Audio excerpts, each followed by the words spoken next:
Today is February 22nd, 2018. I am in Thailand. I'm not in Mexico. Last time I touched a camera was a month ago, a month and 1 day ago, when our trip took a turn for the worse.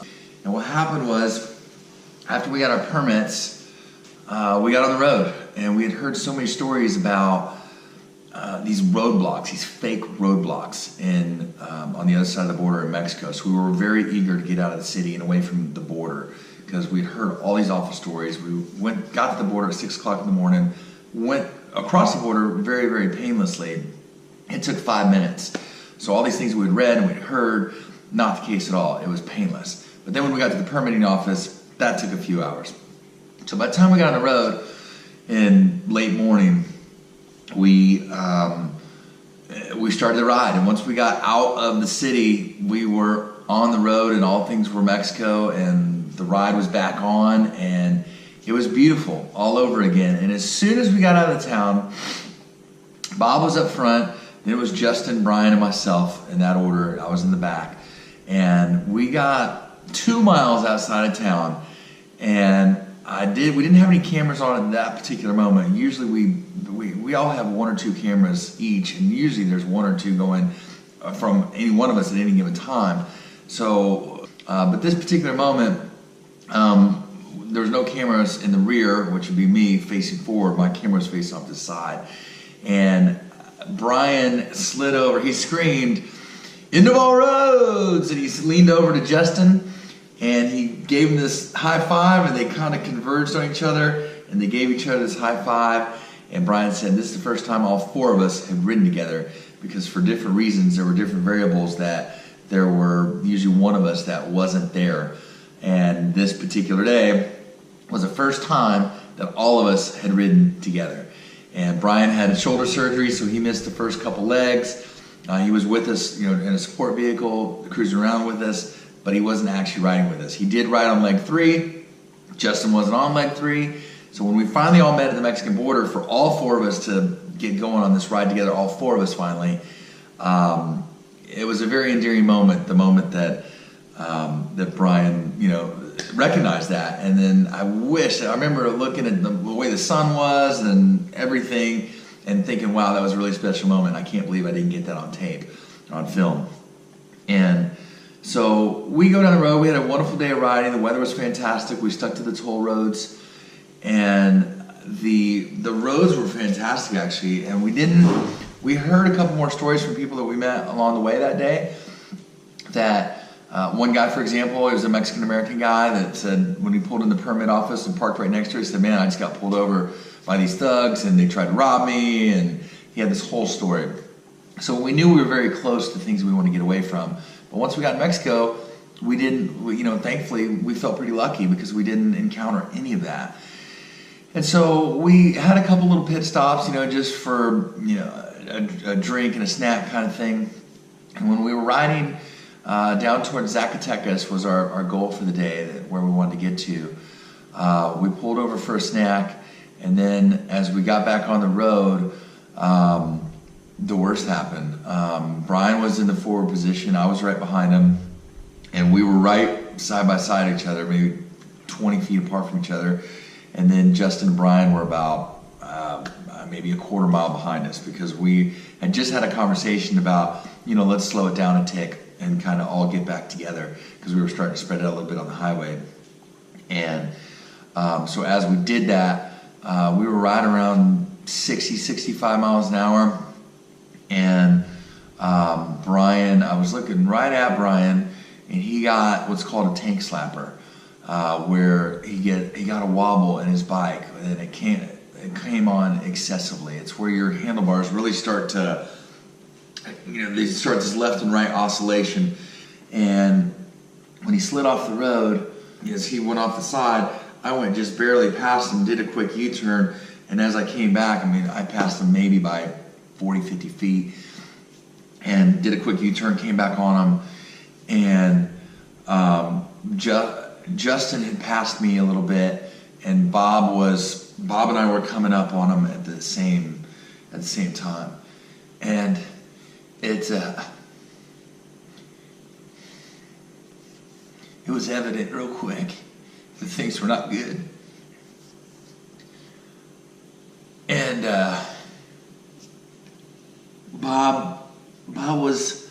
we were all instantly in different levels of panic, really, and disbelief that what had just happened. We were all talking in an intercom 30 seconds ago, and now we're sitting, looking at Brian. And so Bob is talking to Brian. Come on, buddy. Come on.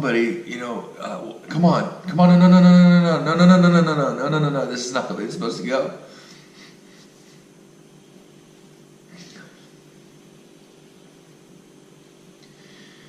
And so I came up, and I am no medical person. I've had a couple CPR courses. I've had a couple medical courses, how-to kind of things. My wife is a nurse. She certainly has taught me a thing or two over the years.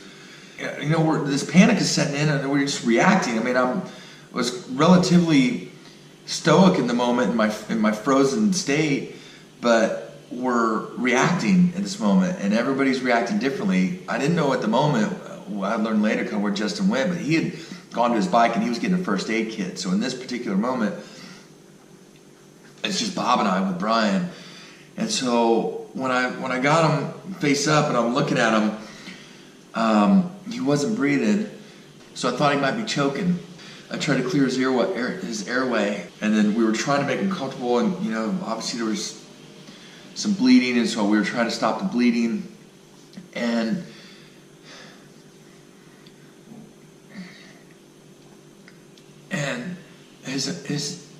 his pulse got weaker and weaker until eventually it stopped. And so I started chest compressions on him.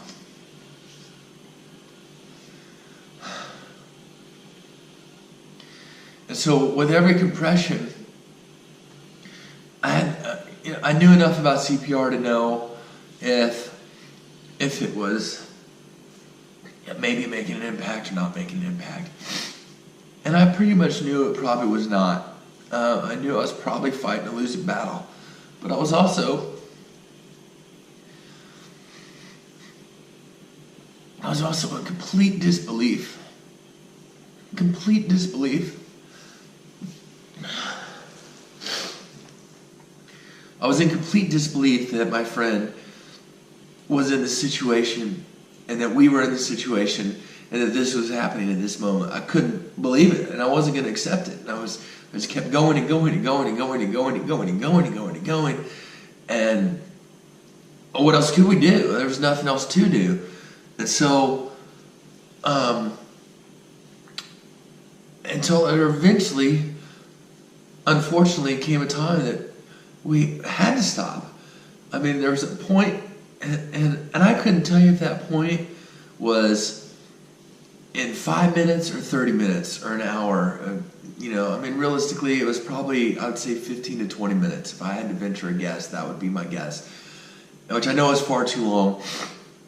But I didn't want to stop, and we kept going. And so when that moment came, I kind of slid to the side of Brian, which would have been his left side, my right side. And I slid to the side, and Bob was on his other side, and just was kind of off, just above his head. And I grabbed Brian's hand. I put my hand over his heart. And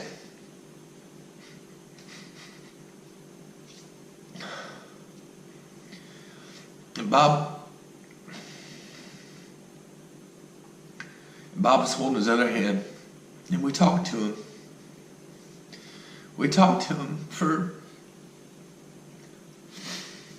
about 2 hours. We sat there,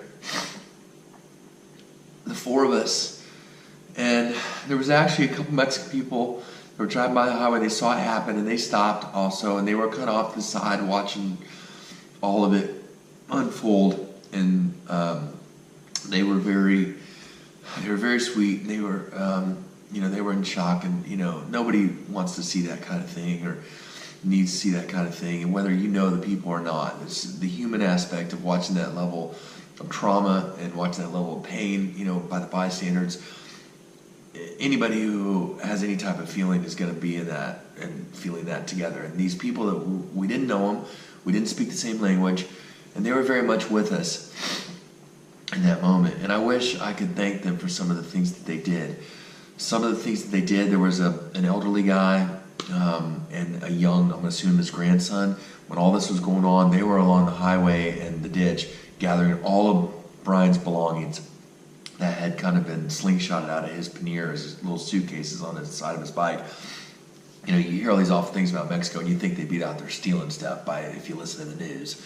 But that's not the case at all. They took a box, they gathered everything, they put it in a box, and that was their one little effort that those two people could say, here is the only way we could help, and they slid us all of his things. And then there was another car with 4 people in it, and when I was giving chest compressions to Brian, the woman in the group, it was a husband and wife couple, I assume they're married, a husband and wife couple, and 2 other, I'll say late 20s, early 30s adults, guys that were with them. And when I was giving chest compressions to Brian, she pulled his shoes off and started rubbing his feet, which at the time I was so target fixated on Brian and trying to do whatever I could to possibly help. I didn't really pay much attention to it. But then when Justin pointed it out later, I did remember her doing that. And she was just, it was one small effort of trying to make him feel better. If he could feel anything, if he could, you know, it was her little part in trying to contribute and do something.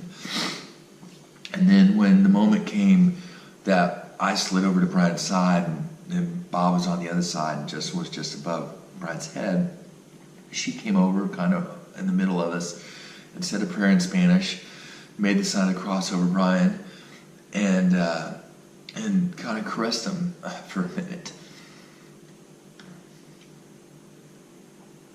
And it was very, very touching. It was very, at the moment, I think we were all completely numb, totally numb, and in shock, like I've never experienced in my life. I mean, I've been fortunate to go around the world, and I've, you know, had many experiences, a lot of them good, some of them not so good, but never this level of shock and trauma. And again, to see this kind of thing with anybody is one thing. To see it with somebody that you love is I think a different thing. And it taught many lessons. And the instant lesson of finality, how fragile we are as creatures, and the finality of death, that when there is no talking to bring somebody back. And we were sitting there for 2 hours talking to Brian, just maybe we could convince him to come back. You know, in our instant grief and shock of it all, that was kind of the gist of the conversation. We were trying to convince him to come back, and please don't go, please don't go. And he was gone. And that was hard. That was really, really, hard. It took 4 hours for an ambulance to show up. The 4 people that were in the car, they, via Google Translator, basically said cell reception is an hour away. They had no cell reception where we were. And on this highway, there's very, very little traffic. We were lucky to have anybody that was driving by at the time that could assist in any way. And so they drove an hour away to cell phone reception and an hour back. And then the people that got the cell call were 2 hours away. So it took 4 hours for an ambulance to show up. And then once they showed up, they said, there's nothing we can do, he's gone, and they left. And there we are on the side of the road again with our friend and just us. And there was a couple other cars that stopped along the way, but most of them had gone.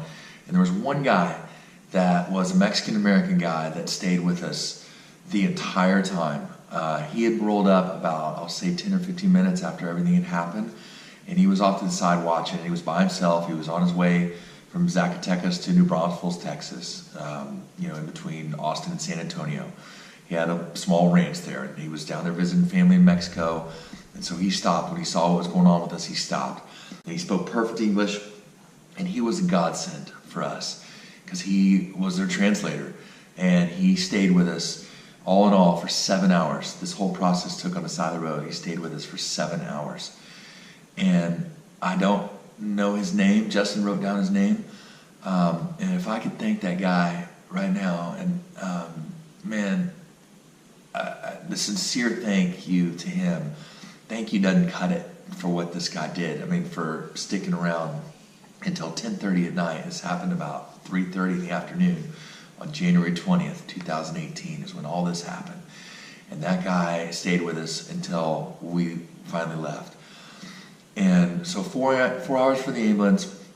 It was, another hour or so for the police to show up. And they showed up and they interrogated us, looking for wrongdoing. They wanted to go through all of our cameras. Via the translator, which is the guy from New Braunfels.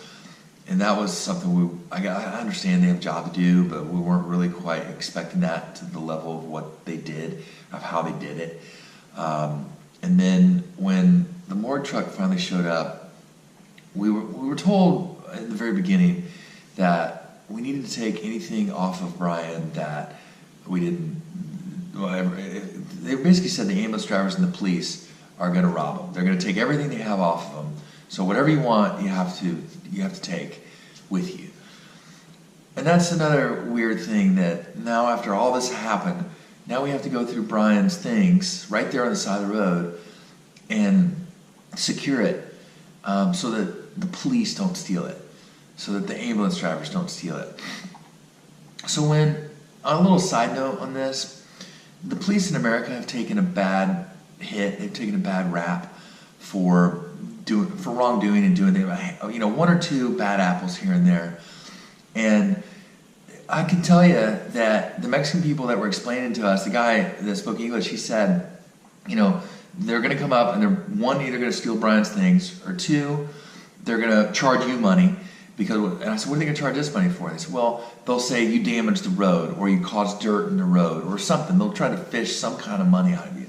So on our worst days, when onesie-twosie, police officers here do something bad or awful that was incorrect, I can say one thing about the law enforcement in America, that as a whole, we don't suffer from that. There are things that some of them have done wrong, and they take a hit for it in the news, and all of the law enforcement professionals suffer from it.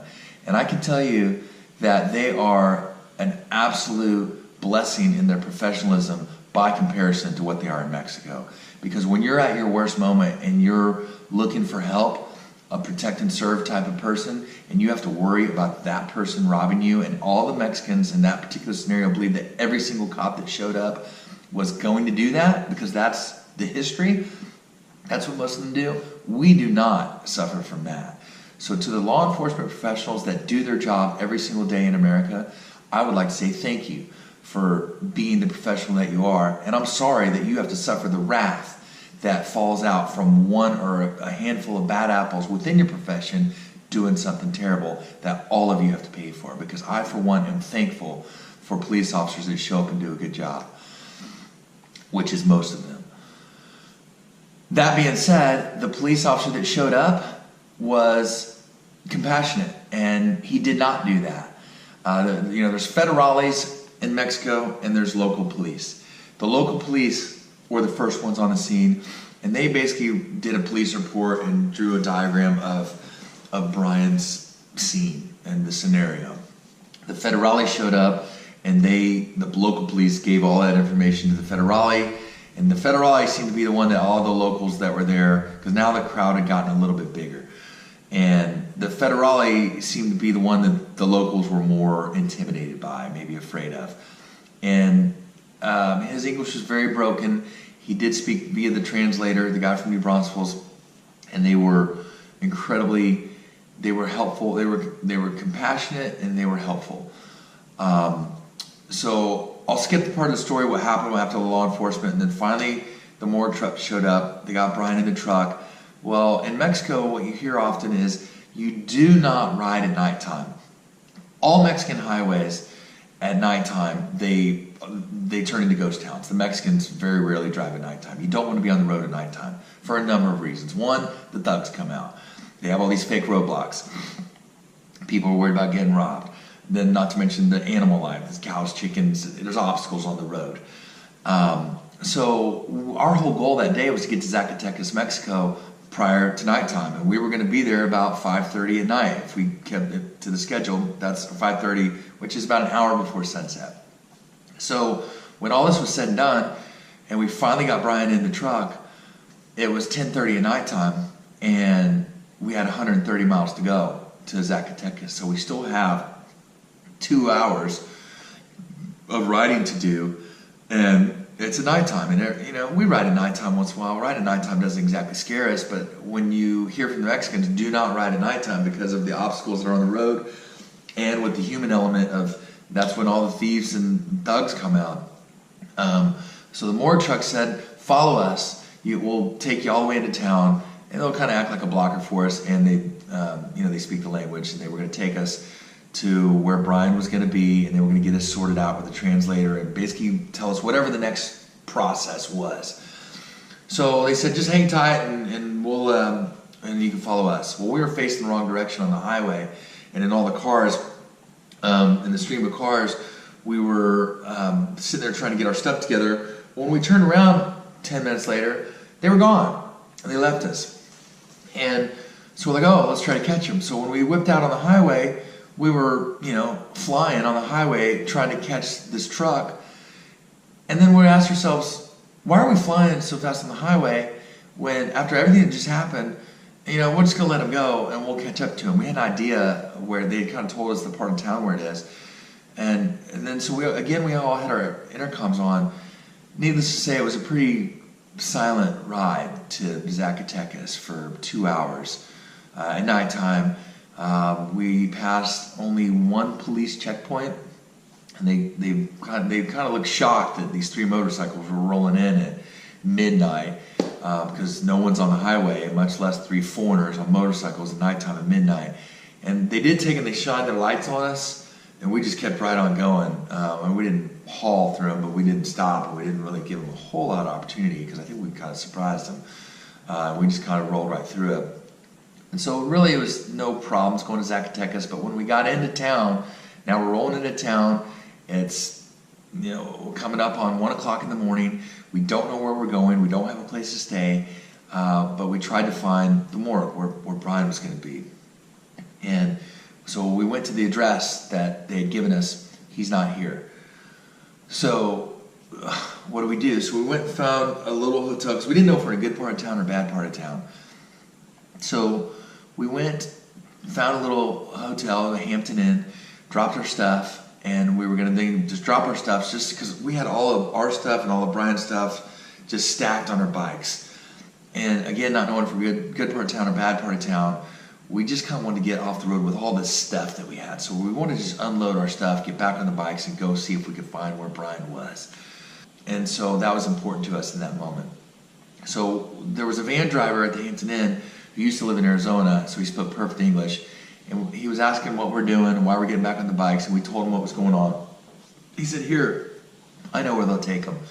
So he said, just hop in my van, I'll take you. Thank you. So we got in his van, we went to a morgue, he's not here. We go to another morgue, the 3rd morgue. He's not here. And we go to the 4th morgue. Finally, there he was. So they said, they knew his name, they knew what time he'd come in. So as every stop, we'd kind of been assuming the worst, and my personal discomfort and slight panic with where is he? Now we can't find him was starting to grow every time that we got no, he's not here. So when we found him, they wouldn't let us in to the morgue because we weren't family. So we said, okay, at least we know where he is. And now it's 3 o'clock in the morning. We go back to our hotel. And it's the first time we had a chance to kind of like, what just happened? What just happened? And then, so as we're sitting there, as I'd like to say catching a breath, but we weren't catching a breath. We were just in a complete fog and daze. And so we said, well, now we got to call the family. And I can tell you, that is a phone call you never want to receive, but it's also a phone call you never want to give. And so it was 4 o'clock East Coast time, and we figured we would call his mom, call his dad, and call his uncle. His uncle was one of his closest, if not his very closest relative. They were very, very close. They were more like brothers than uncle and nephew. And so we had Brian's phone, and so we pulled out his phone and his phone numbers, and I called his uncle. I've never met his uncle. I never talked to his uncle. And we knew of each other, but we'd never met. So I called him at 4 o'clock Kentucky time, and had to deliver the news, which is a phone call I'll never forget in my life. And to watch the pain come over him, on a phone call, which was, a pain I was still feeling that I had to convey to somebody else, was something I would never, the whole thing is something no one should ever have to do or go through. And it was painful. It was, there were many different shades of pain that kept coming, then through the mother's phone call and the father's phone call. And then we started calling a couple of our very close core friends. And so when I say it was awful with the event, it was awful with the getting to Zacatecas, it was awful with the morgue thing, it was awful with the family, it was all these different shades of awfulness. And then, so we had to get the family down to Mexico. And when they finally got down, I say finally, I mean, they were on the very next flight as fast as they could, which wasn't the next day, but it was the second day, it was the day after. That's as soon as they could get flights and as soon as they could get down there.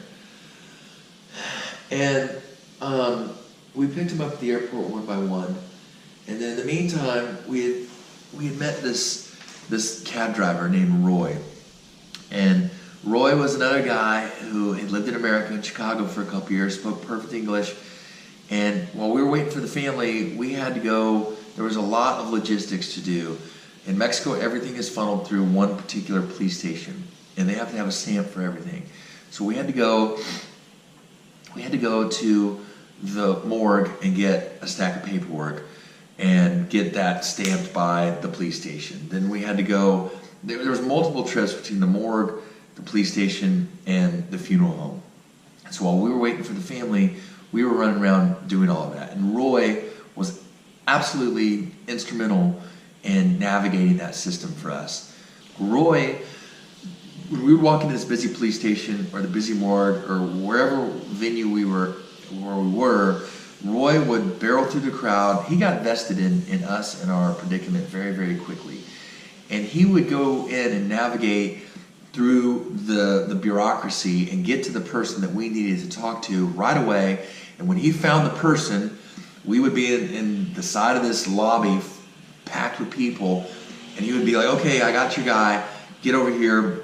And then he would sit and he would translate for the entire exchange and on to the next person, and the next person, and the next person. And the reason I mention Roy is because he's worth mentioning. This guy is a father of 2 kids. He's married. He's trying to eke out a living. Sometimes makes 100, 200 pesos a day, which is only, less than $10 a day this guy sometimes makes. And he is up at 6 in the morning until 9, 10 o'clock at night, and he was there on our behalf all day, every day, until the end.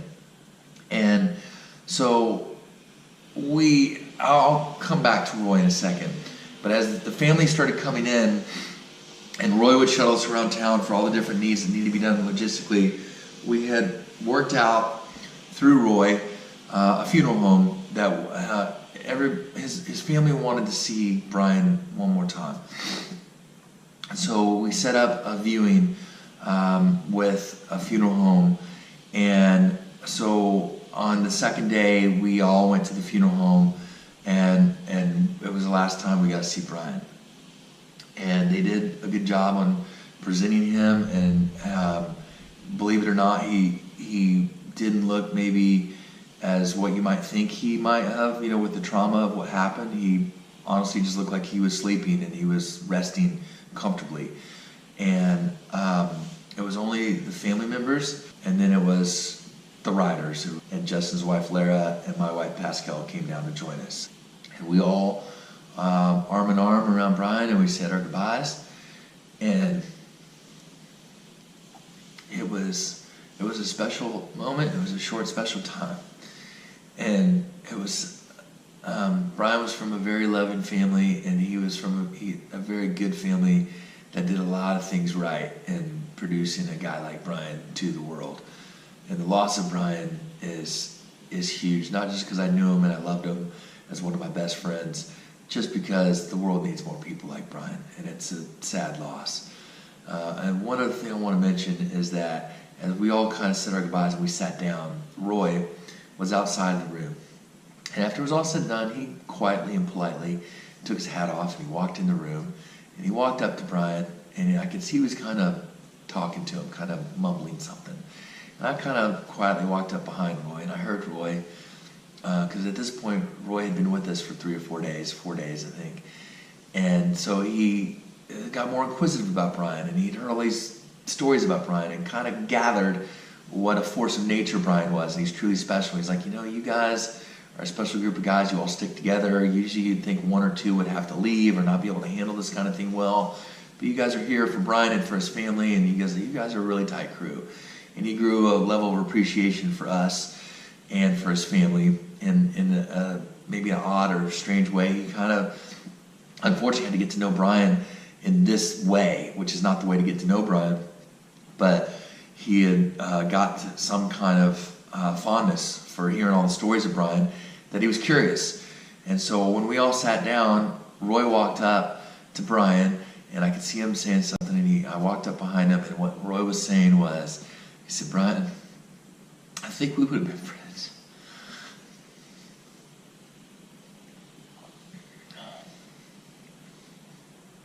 He said, Brian, I think we would have been friends, and I'm so sorry that this happened to you. And he was basically talking from a point of fondness of him, and regretfully didn't really get a chance to meet him. And it was another endearing moment, and I thought, only from the grave could few people touch people that are still living. And here's Brian making an impression on Roy, who's got tears rolling down his cheeks, and he's he's affected by it.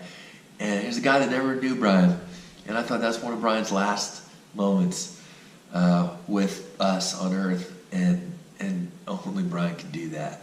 And it was a very special moment. And then so that night he went to be cremated. He went to be cremated, and so the next day we went to pick up his remains, and that was a whole other shade of something we would rather not do, because our friend that was with us only a few days ago is now in a box under our arms. And the reality of that 1 minute you can be laughing with your friends, and the next minute you're not, hit me again in a place that will never go away. And we're fragile creatures, and live life to the fullest. And if you think you're waiting for something that you're going to do later in life, please, by all means, do not wait. Do not wait. Do it now. If there is some bridge that you've burned, if there is some person that one day you hope to make amends with, don't wait for tomorrow or the evening. Right now. Pick up the phone, get on your car, get on your bike, go see that person, make things right, because there is only a limited amount of time that we are here, and it can end in an instant. There is one of many things that I've taken away from this. And tell those that you love them, and be sure that they know that. And Brian, he'll be missed. And one other thing I want to say about the remains of Brian, his family bestowed on us the nicest and kindest gift I think anybody can. We didn't know what was next for us, as far as if we're going to continue on with this ride, not continue on with this ride.